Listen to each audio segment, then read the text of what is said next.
Hello, my name's Adrian Goldberg and welcome to the Byline Times podcast. The Byline Times, it's what the papers don't say, what radio doesn't report and what telly doesn't tell you.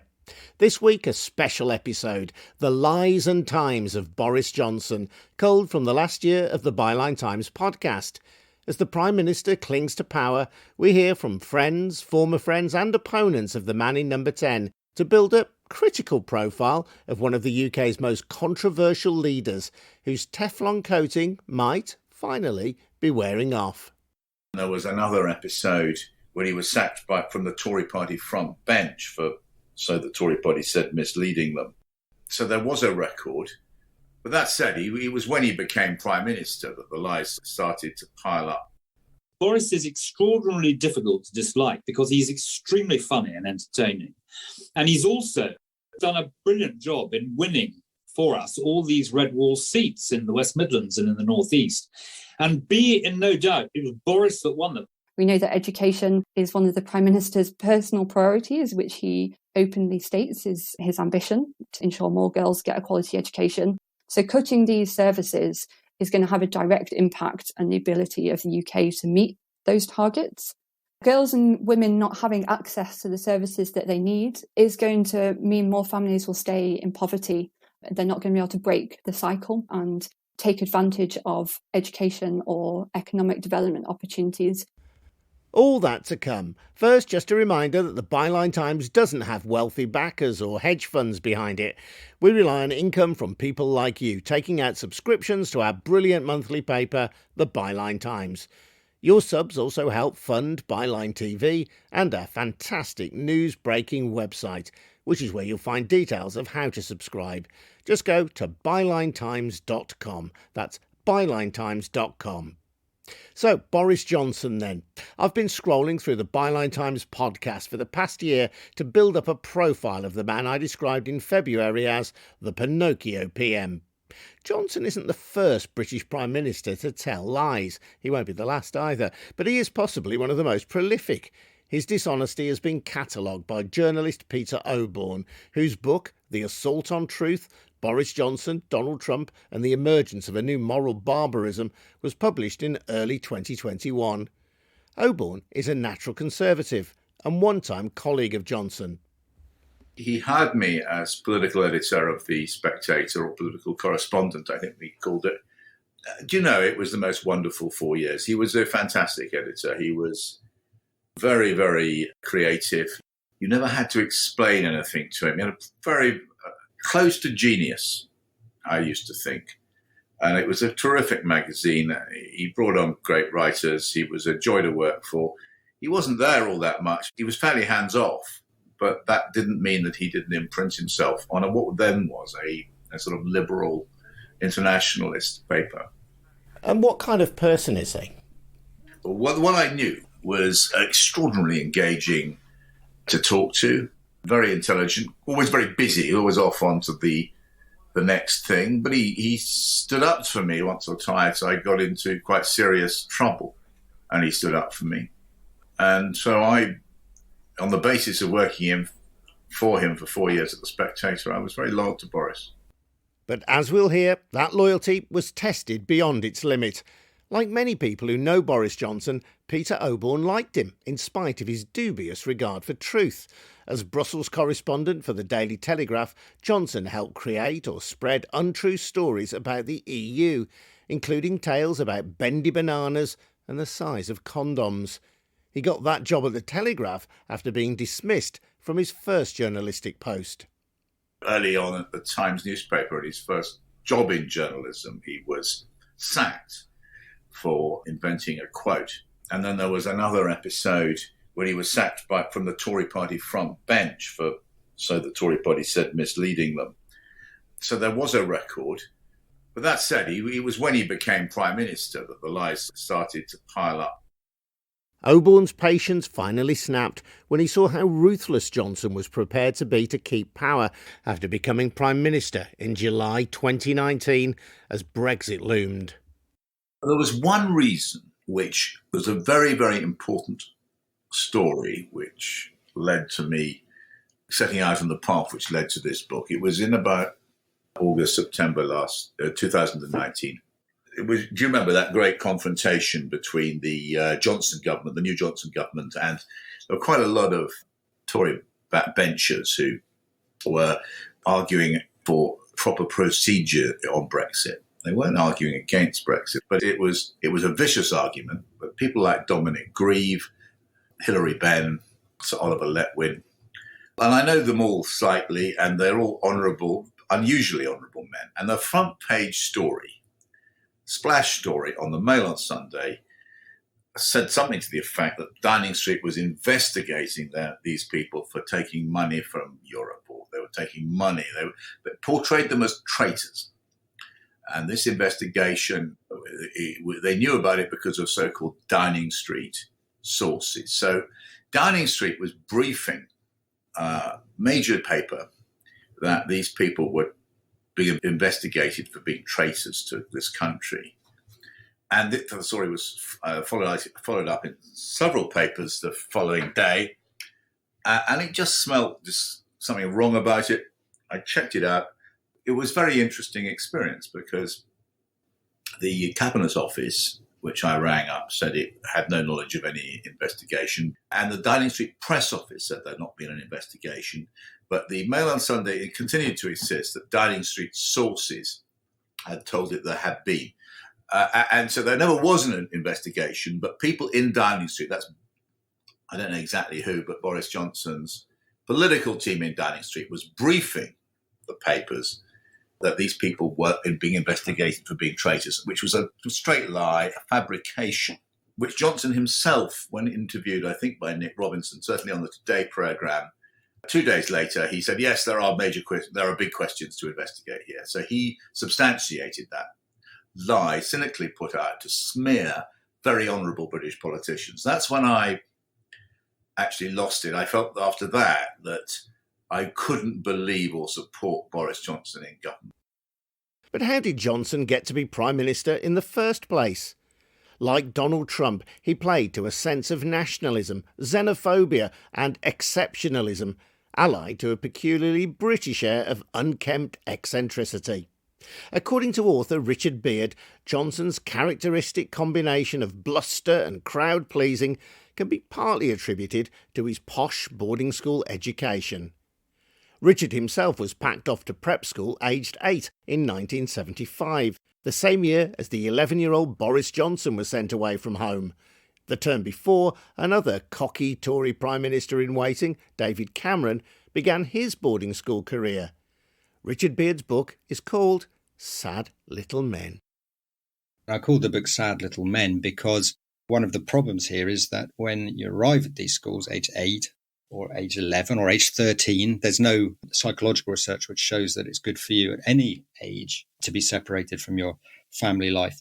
No matter what age you arrive in these schools, that sad little boy who arrives at the beginning and is sad about being there has to put up defences to survive. And inside these men as adults, there is that sad little boy. And I call them sad little men because there are, in these schools, the 8-year-old boys are often called little men. They made a point of, within the school, these are the little men. And that sad little boy then determines the way that the adult behaves forever after and is looking to protect himself. It's looking to make sure he's not the butt of the jokes and making sure that he can make progress, often at the expense of others. So that's part of the inner child which survives. Another obvious way is the importance in the UK of the old boy network, is you go back to your school days, you go back to your school friends or people like you who've been in similar schools to get help. And again, it's very exclusive. It doesn't allow other people into this very select group. At the same time then as this repression of yourself and this sense of superiority, this disdain for outsiders of all sorts, be they people of perceived lower social class, people who are not of the same skin tone as you, there is this other thing that these schools seem to inculcate, which is an incredible arrogance and perhaps overconfidence, which I think people will draw their own conclusions when they look at both David Cameron and Boris Johnson and see that in their characters.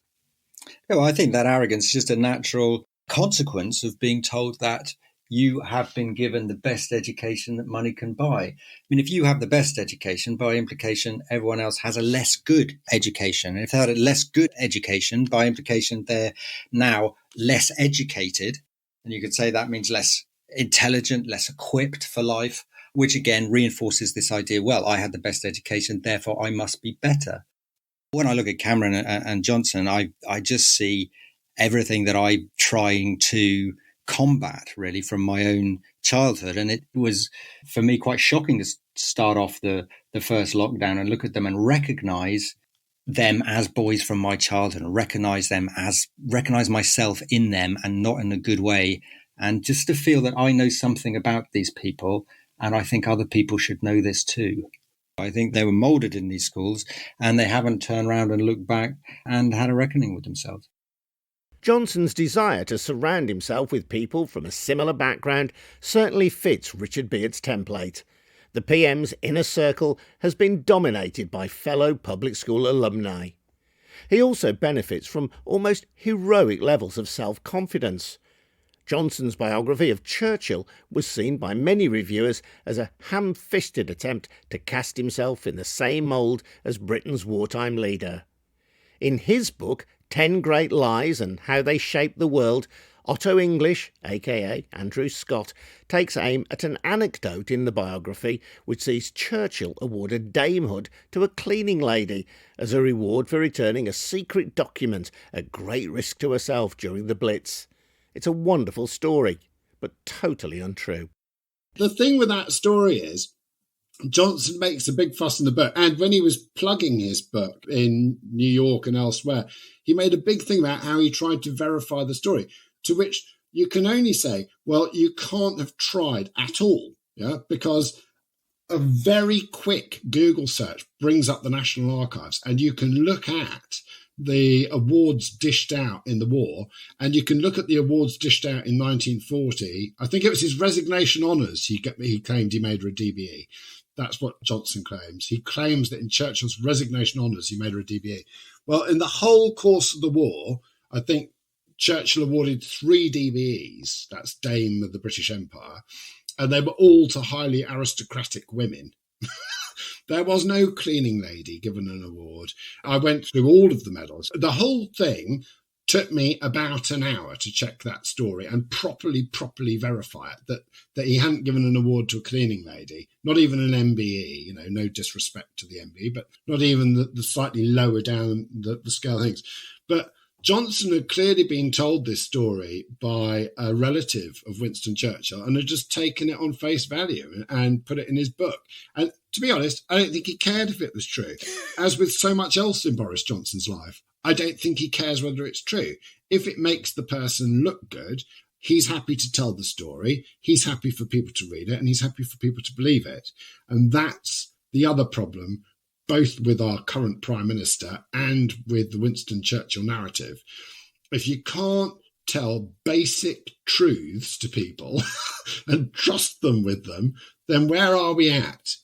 And what is it about Johnson and Churchill? Why does the Prime Minister want to venerate him so, rather than seeing him as a human being, good in parts, flawed in parts, as we all are? Yes. Weirdly, when I started writing the book, I thought, Johnson appropriating Churchill, how dare he, how disgusting. But then actually, when you research the life of Winston Churchill, there's a lot of similarities between the two men. People say, oh, he's no Winston Churchill. Actually, he is a lot like Winston Churchill. Winston Churchill was very often keen on the prize or getting the title, but very bad on delivering. There's that famous story of him in the First World War when he was First Lord of the Admiralty, and after the disaster at Gallipoli, Churchill joins up and goes into the trenches. A lot of people know that story, and a lot of people say, doesn't that shine well on Winston Churchill? What an amazing man. He resigns his ministerial position and he goes into the trenches. What an absolute hero. Unfortunately, everybody has neglected to notice that about a third of parliamentarians in the First World War were in uniform, and a great many were at the front, and indeed 35 MPs and former MPs lost their lives in the First World War. And the thing with Churchill was once he got there, he was mostly interested in what rank he was going to be. He wanted to be a brigadier. And somebody said, but you haven't been in the army for nearly 25 years or something. He said, I don't care, I want to be. And so he lobbied hard to become a brigadier. And when he ended up being a mere colonel, was a bit disappointed and upset and wanted to come back to London. That's very Boris Johnson, isn't it? Yeah, Boris Johnson always liked the gig, the job, the title. But when he's got it, he doesn't really know what to do with it. And Winston Churchill spent most of his time at the front painting pictures and organising games for his men because there was no action where he was. But, but the story looks good. And that, for Johnson, seems to be what's important, the look of things rather than the substance. There's an irony here, though, in that his great hero, Churchill, was a proponent of European unity. Johnson, on the other hand, became PM because of his promise to leave the EU, to get Brexit done. By the early months of 2021, it was becoming clear that we were getting done by Brexit. Never mind the oven-ready deal promised by the PM, we couldn't even get everything we wanted at the supermarket. Shelves were empty because of food shortages, caused in part by the departure of thousands of Eastern European truckers. Laura Salt is Operations Director at a haulage firm in Burton-on-Trent. It's been a nightmare to get drivers. You just can't. There just seems to be nobody around, and drivers are your tools, and at the minute it's getting harder and harder to find them, and it's just causing us chaos. It's had a massive impact. We've had a lot of European drivers actually go back just due to paperwork, and it's just a lot easier to go back to their countries. We had Spain, Portuguese and Czech Republic driver just go back home. It's easier for them paperwork wise, and it's just causing chaos. Supermarkets weren't the only ones to be affected by post-Brexit labour shortages. A lack of slaughterhouse staff meant that 30,000 pigs had to be culled while Britain imported pork from the EU. Then there was the vexed issue of Northern Ireland, which Johnson said would be treated differently from the rest of the UK over his dead body. Yet the Northern Ireland Protocol delivered by Johnson's government created precisely that division, leading to violent protests in Belfast in April 2021. Many unionists were angry at what they regarded as a sellout by the Westminster government and specifically by the Prime Minister. On the Byline Times podcast, we heard from Councillor John Kyle from the Progressive Unionist Party. Unionists feel that the British government and Boris Johnson in particular did not defend their interests, did not act in their best interests, but in a sense, Northern Ireland became collateral damage to achieving a Brexit for the rest of the United Kingdom. So there is a sense of betrayal there. There's a sense that Boris Johnson has not acted honourably or honestly. And so there is an anger in that. But it's also undergirded by a fear that this does mark a turning point where Northern Ireland is beginning to drift apart from the rest of the United Kingdom. Brexit, of course, was a battle Johnson chose to fight. COVID wasn't. There will be those who have sympathy for the fact that the arrival of the pandemic and the course it took were unpredictable. Johnson's government deserves credit too for the UK's swift and pioneering vaccination programme delivered by the NHS. That has to be balanced by the test and trace scheme, which MPs on the Public Accounts Committee said had failed in its main objective to cut infection levels despite a multi-billion-pound budget. Test and trace had several key Johnsonian characteristics. There was the chest-beating promise. The scheme, he said, would be world-beating. There were complaints of cronyism. Test and Trace was run by Baroness Dido Harding, whose background was in business, not in healthcare. She was appointed to the Lords by old chum David Cameron, is the wife of Tory MP John Penrose, and shares a passion for horse racing with the then Health Minister Matt Hancock, who gave her the job without it being advertised.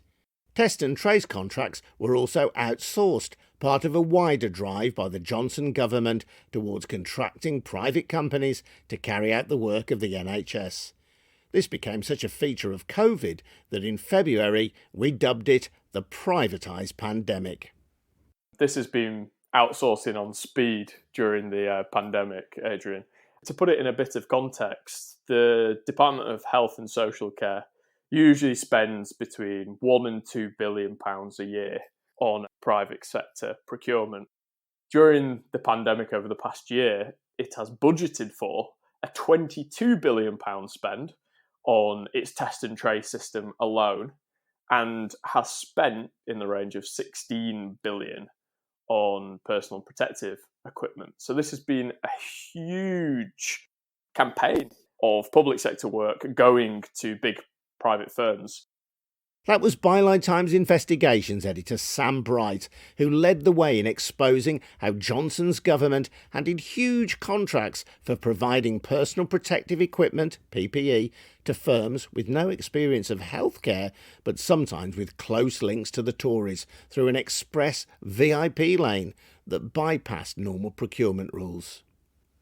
Is there a defence for the government here, though, in the sense that the pandemic wasn't expected, there wasn't enough PPE provision in the system, and they had to get it from somewhere? And if that meant going to the private sector to obtain PPE, then that's what had to be done. Yeah, I mean, that's what the government said, and it comes up daily pretty much with that argument. You know, it was a rush, we had to procure equipment quickly, people were dying, which is all true, but the National Audit Office released a report last November that stipulated that the government actually thought for a large period of time, until late March, that its existing stockpiles of PPE would be sufficient to cope with the demand that we would see during the pandemic. That was proven to be categorically and quite devastatingly false. And so the government then rushed to procure as much equipment as it could from the private sector. And of course, companies knew that the government, I mean, you're a big fan of football, Adrian. When a club knows that its player is in demand, or it knows that another club really needs a centre-back, for example, the price of that player is going to go through the roof. And that's exactly what happened in the case of PPE. The price of PPE went up massively. We overpaid by £10 billion for the PPE that we procured from the private sector. And no one's saying that that didn't need to happen. All I'm saying is the government should have realised a lot sooner that that was needed, and perhaps we wouldn't have spent so much money. That slow response was costly in other ways too. In the run-up to the pandemic, Johnson missed 5 consecutive meetings of the government's Emergency Cobra Committee. The subsequent delay in locking down was a deadly error. When the scale of the pandemic started to emerge in March 2020, around 25,000 hospital patients were discharged to residential care homes without being tested for COVID-19, a decision since described as reckless by MPs on the Public Accounts Committee. Dr. Cathy Gardner's father, Don Harris, died in a care home, almost certainly from COVID, and as she told the podcast in September, she's now seeking to hold the government to account via a judicial review. At the start of the pandemic, there was, frankly, a mad panic to clear beds in NHS hospitals. Then the decision was made to discharge people as rapidly as possible out into the community, and that included care homes. There was no consideration given, as far as I've been able to see, as to whether those people had COVID or not, or any steps in place to isolate or to protect the residents that those people were going to live with. And this was a policy designed to ensure that the NHS wasn't overwhelmed with an influx of COVID patients, but that meant that care home residents who may well have had COVID, perhaps who were asymptomatic, i.e. they weren't showing the symptoms of COVID, were being discharged back into care homes like the one where your father was resident. Yes, that's right. So there's a lot of aspects to what you've just said, in fact. I've heard government ministers and others say that the NHS wasn't overwhelmed during the pandemic last year. Well, most of us know, of course, that it was overwhelmed. People might not have been queuing on the pavements and lying on stretchers in the road as they were in other countries, but that's only because they were left to die at home without treatment, and they were left to die in care homes without proper medical support in many cases. So that's another lie. The other aspect of this is that the government fundamentally has a legal duty to protect life. It's supposed to take steps to ensure that its citizens don't die when that can be prevented, so long as those decisions make sense. Now, governments sometimes have to, in an emergency, take a step that they know will kill some people, putting it bluntly, but it's for the greater good. And that's a reasonable thing. There are examples you can think of where most people would understand why that would be. But the important part of the law is that the government must carefully consider the decisions that it takes. And there should be a record of how those decisions were taken. And that's the nub of this judicial review, is that we don't believe that the residents in care homes were properly considered according to the law. Their right to life seems to have been completely disregarded. The panic to clear people out of hospital, whether they were positive or not with COVID, overrode the safety of the people that they were going to live with. Cathy Gardner's judicial review is now scheduled to be heard in early 2022. By then, the much-anticipated official COVID inquiry might finally have started. Baroness Hallett was recently appointed to chair it, but the pressure group Keep Our NHS Public has already carried out its own People's Inquiry, led by barrister Michael Mansfield. They took evidence from more than 40 experts and members of the public and concluded that Johnson, as well as other members of the government, might be liable for prosecution for misconduct in public office over their handling of the pandemic. We're saying basically the elements are all there. We can't bring the prosecution, and the fact the Director of Public Prosecutions isn't normally consulted about a case of this magnitude. But it seems to me that it's happening in other countries, and I think we put in the report, in France and in Europe, there are other leaders being pursued, and in Brazil, for neglect, basically, at this sort of level. Now, there are all sorts of other possible offences, but it seemed to us that this umbrella misconduct in public office encompasses and embraces both the vernacular, he didn't do this and he didn't do that and he didn't, but actually it amounts to the key element to such a degree as to amount to an abuse of the public's trust in the office holder. Seems to me that's absolutely what it is. So that would need the Director of Public Prosecutions, though, to take a stance, someone who is appointed by Boris Johnson. You're right, it's a difficult situation. However, the director, Max Hill, were he to be sitting here alongside us in this interview, he'd say, well, I'm totally independent. That's my point. That's my appointment.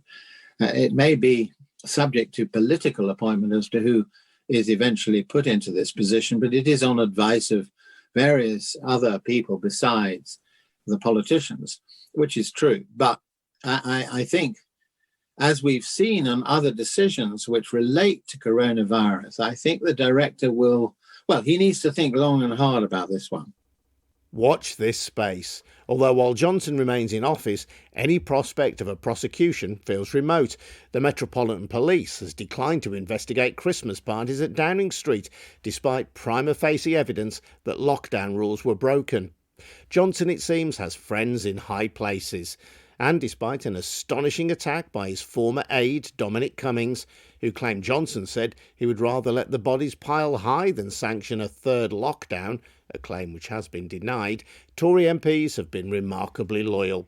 In May, I spoke to Sutton Coldfield MP and former International Development Secretary Andrew Mitchell, who was angry over Johnson's decision to renege on a UK government pledge to keep international aid at 0.7% of GDP, a move condemned by, amongst others, the United Nations Population Fund, the UNFPA.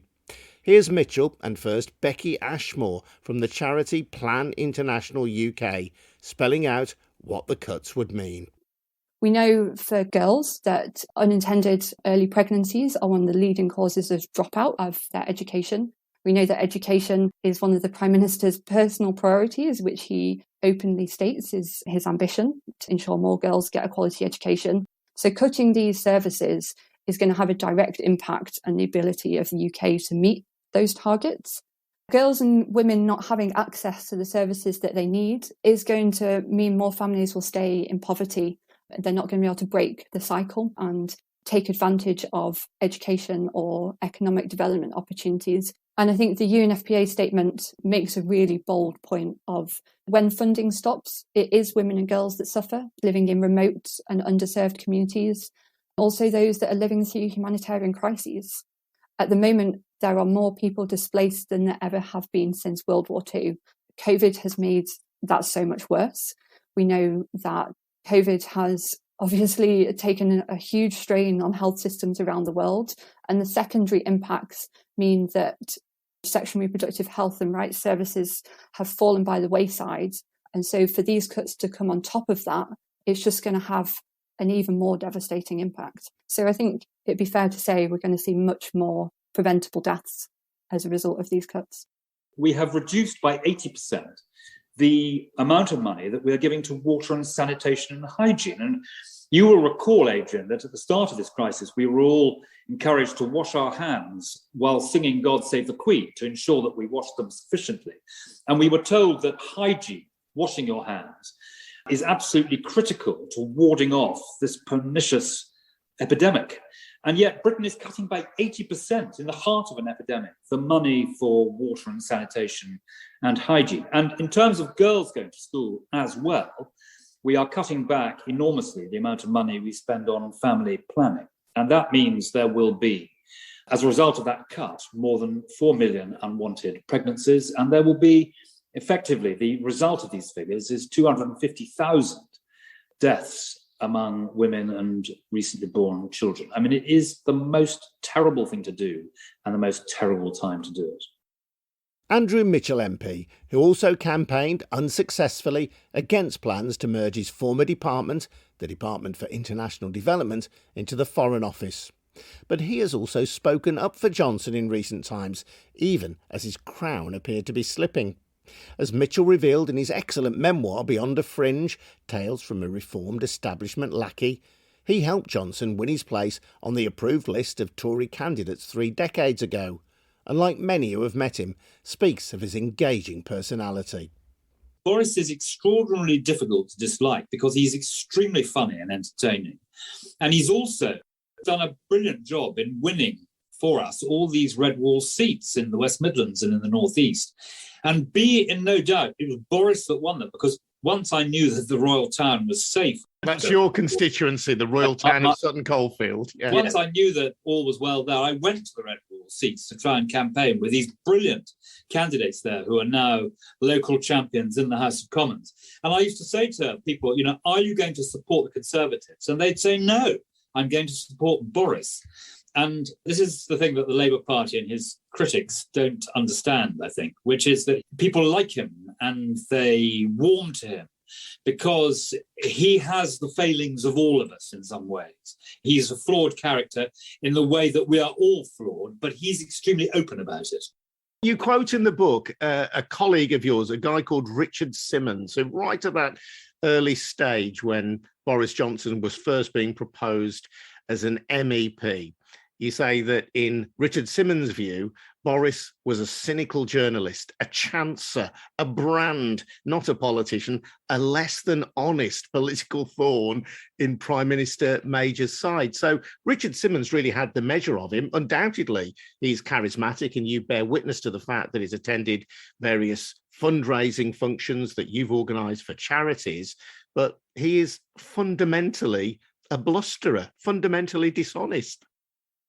Well, the extract that you read out about Simmons is one half of the argument that went on about whether he should be a candidate.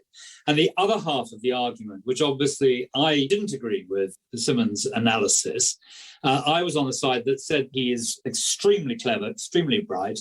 He's clearly a Conservative and he should be on the list. And as I've just been explaining to you, I'd still, 30 years later or whatever it is, don't think that is wrong.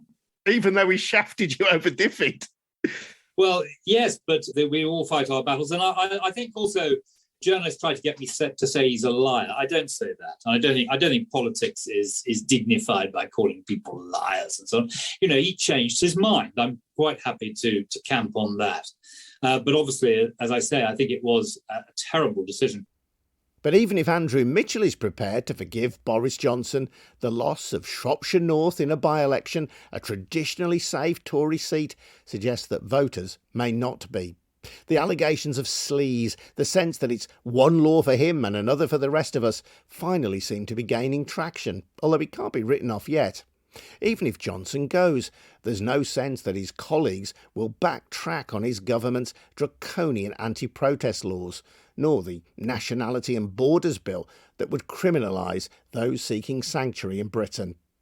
The remarkable thing is how Johnson has got away with it for so long. It's fair to say that a Labour Prime Minister would not have been cut anywhere near so much slack. The difference is that when it comes to the mainstream press, Johnson is one of them, a journalist who speaks the language of wealthy proprietors. They've got his back, and it's here that Peter Oborne thinks he represents a real threat to our democracy. If you had said 30 years ago that we will have a Prime Minister who can be proven to be a habitual liar, an unscrupulous liar over great matters, you say, well, he can't become Prime Minister and he couldn't stay Prime Minister. And what is fascinating, and I think it's really moves the subject away from Mr. Johnson himself to Britain.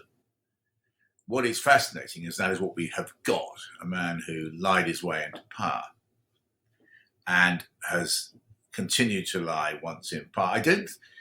That's why I tend to think he cannot, in the medium term, survive, because if you can't make decisions on the basis of lying to yourself or to other people, and I think Mr. Johnson probably does both, because ultimately you get caught out one more time, and also you don't reach the right decisions. You're sort of got the wrong information. You make the wrong decisions. And so I think it is a mortal problem for this in the medium term for this government, but I also think it's a huge problem for British democracy. If you're asking voters to vote on the basis of falsehoods, you're taking away their democratic rights. They are told all sorts of things via the BBC and the mainstream press from Corey Central Office in the last general election, which simply weren't true. And I think that this will end up discrediting the system, as it has done to a large extent in the United States, and create a very uncertain and, I think, dangerous political situation, and not just political situations, socially, morally as well. Sobering thoughts from Peter Oborne, bringing to a close this special episode of the Byline Times podcast. You can read a monthly diary from Peter only in the print edition of the Byline Times newspaper. Find out how to subscribe at bylinetimes.com. Your subscriptions pay for this podcast too. So go up, head over to bylinetimes.com. And if you've already done so, thank you. I'm Adrian Goldberg. This has been the Byline Times podcast. Thanks for listening. See you next time.